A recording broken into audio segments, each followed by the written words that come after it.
Somewhere on this laptop, right now, something is running that nobody asked for. Not malware, not a virus, something Microsoft installed on purpose, quietly, by default, with permission buried 3 menus deep in settings you were never told to open. It has been running since the day you turned this machine on, and it will keep running until someone forces it to stop. Today, that someone is me. I'm going to strip Windows 11 down to almost nothing. Every background service that doesn't serve me. Every default app I never open. Every quiet pipeline sending data back to a server I never agreed to talk to. I have no idea how far this will go before something breaks, and that uncertainty is the entire point. If I knew exactly where the line was, this wouldn't be worth filming. Before anything gets touched, there's a number. Task Manager, open, recording the baseline. CPU sitting at 48% doing absolutely nothing. Memory at 53. 162 background processes, active, right now, none of them launched by me. That number is the entire premise of this video.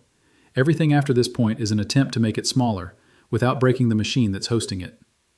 If you're new here, this is Tech Reporter, and this is exactly the kind of thing this channel exists for. Pulling apart the software you use every day until the parts Microsoft hoped you'd never look at are sitting in plain sight.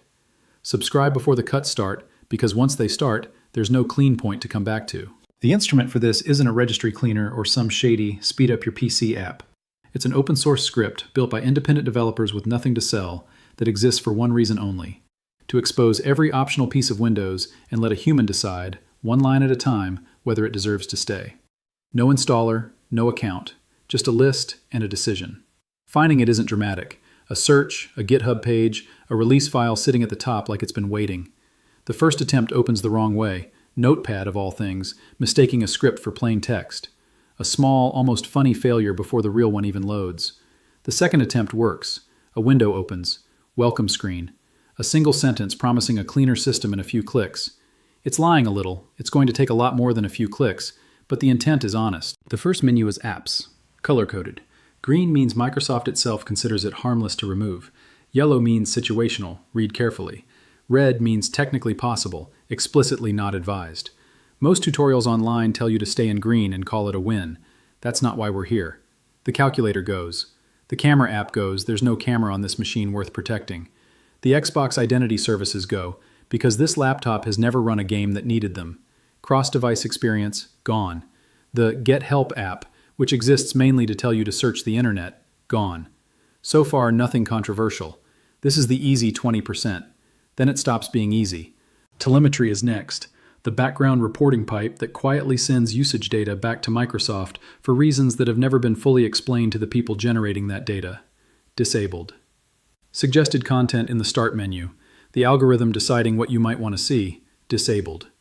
Location services. Off. None of these were ever doing something for this machine. They were doing something about the person using it and reporting back. Cutting them doesn't remove a feature. It removes a flow of information leaving this computer that never had a reason to leave in the first place. The next decision is the one that actually matters. Copilot, the AI assistant stitched not just into the Start menu, but directly into the operating system's smaller corners, including quietly inside the text editor. A small icon sitting there that almost nobody asked for, and almost everybody has simply stopped noticing. There's a single toggle buried under System Settings, labeled plainly, Disable AI Features Everywhere. One checkbox. I check it. Then the one that's red flagged on purpose, the default browser. The warning is specific. Removing this also removes the only browser available inside Windows' sandboxed testing environment. That's a real warning, not a scare tactic. It's also not a reason to stop. The right-click context menu gets switched back to the simpler, faster Windows 10 layout, fewer animations standing between a click and a result. Fast Startup, off, because Fast Startup is a half-measure shutdown that causes more update problems than it solves. Sticky keys, off. Automatic disk cleanup running on its own schedule, off, replaced with manual control. Every one of these is small, none of them is nothing. Start menu pinned apps, cleared, for every account on the machine, not just this one. The tile layout that ships by default, gone in a single checkbox. File Explorer gets the opposite treatment, file extensions turned back on, because hiding them was never a safety feature, just a way to make malicious files look identical to safe ones. OneDrive nagging from the sidebar, removed. Common folders restored to this PC because somewhere along the way, Microsoft decided burying your own documents folder counted as simplification. Windows Update gets 2 changes that matter more than almost anything else on this list. Automatic restarts after updates while signed in, disabled, and forced installation the moment an update drops, disabled. Updates still happen, they just stop happening on Microsoft's schedule instead of yours. Review screen. 33 applications marked for removal, a full page of system tweaks stacked underneath them. Click Confirm, and the script does something unprompted.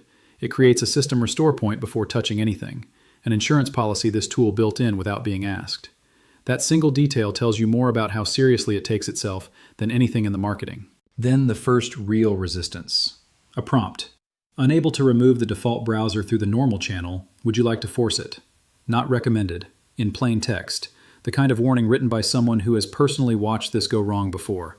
There's a real question sitting in that pause. Is this caution, or is this the moment something actually breaks? Confirm. The script tears it out manually, cleans the registry entries by hand, and reports it uninstalled. Search for it afterward and the system returns nothing. Not hidden, not disabled, absent. The store falls next, with less resistance than expected. One confirmation, a short wait, and a tool that used to sit pinned to every taskbar in the world is no longer installed on this one. Changes applied. A note on screen, calm and almost apologetic. Some changes only take effect after a restart. So the machine goes down, and for a few seconds there's nothing to measure and nothing to report. Just the weight that comes before every verdict. It comes back lighter, and not just in feeling. The Start menu, which used to be tiled edge to edge with suggestions, is mostly empty space. A few icons remain pinned that shouldn't, proof that no automated tool is perfect, and that the last few % of any cleanup still has to be done by hand. Search for the browser by name. Nothing. Search for the store. Nothing. Open installed apps in settings, and the assistant that was supposed to be gone is somehow still sitting there, 3 gigabytes of it, untouched by everything that came before. One manual uninstall later, it's finally gone too. Open the text editor. No assistant icon. No suggestion bar. Nothing watching. Nothing waiting to offer help that wasn't requested. And then the only number that actually settles the argument. Task Manager. Same conditions as the baseline, no other variable changed. CPU at idle, down into the low teens, less than a third of where it started. Memory, down into the low 40s from the low 50s. Background processes, from 162 down into the 130s, a drop of roughly 25 processes that were running this entire time without ever once being asked to. Nothing essential broke. The system boots, files open.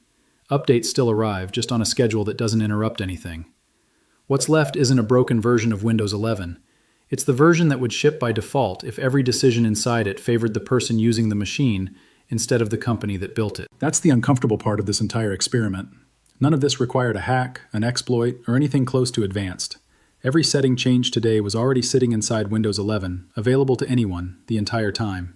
It was just never surfaced, never explained, and never set as the default, because the default was never optimized for you in the first place. If this saved you from digging through 40 menus yourself, that's exactly why this channel exists. Subscribe to Tech Reporter, because next time it won't be background processes. It'll be the next thing Windows is doing quietly, in the background, that you were never told about. The link to the tool used in this video is in the description below. Use it carefully, read every line before you confirm it, and don't remove anything you're not willing to live without.